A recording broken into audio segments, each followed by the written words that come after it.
దాత్రి ఆగు.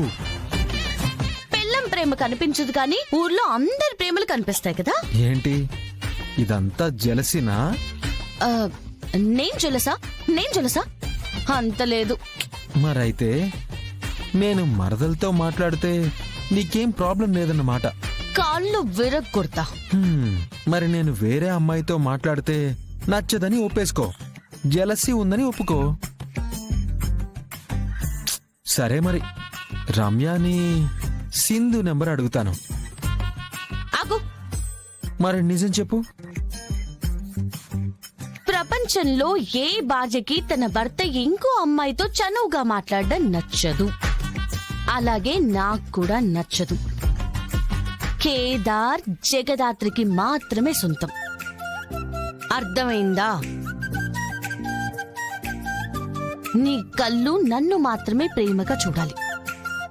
నువ్వు నన్ను మాత్రమే ప్రేమించాలి. ఈ మనసుందే, ఇందులో నేను మాత్రమే ఉండాలి. అది కొంచెం కష్టం అనుకుంటా. అంటే నాన్న, అక్క, పిన్ని, యువరాజ్ ఇలా మన ఫ్యామిలీలో అందరూ నా మనసులో ఉంటారు. మరి ఎక్స్ట్రా చేయకే. నేనంటుంది అమ్మాయిల గురించి. అది నీకు కూడా తెలుసు కదా. తెలుసు. ఏదో ఊరికే ఆట పట్టిస్తున్నాను దాత్రి. ముక్కు మీద ఉంది కదా కోపం. తమరు చేసే పనులు బట్టుంటుంది మా కోపం కూడా. సిటీ మొత్తం నీ పేరు విని వణికిపోతుంది. నువ్వు నా కోసం ఇలా కోప్పడ్డం చాలా బాగుంది తెలుసా.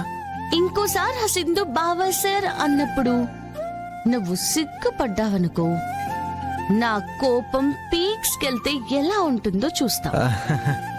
నువ్వు అలాంటి వైలెంట్ డెసిషన్స్ తీసుకోవద్దు ప్లీజ్. ఆ అమ్మాయి అమాయకత్వం చూస్తుంటే ముచ్చటేసింది దాత్రి, అంతే. నిజం చెప్పు, నీకు నిజంగా అమ్మాయి ఎవరు తెలీదా?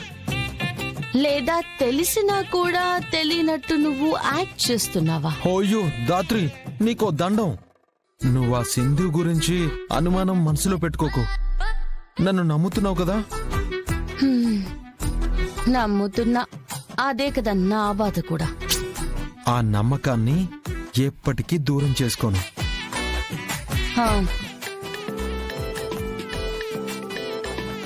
ఏదో కొత్త నంబర్.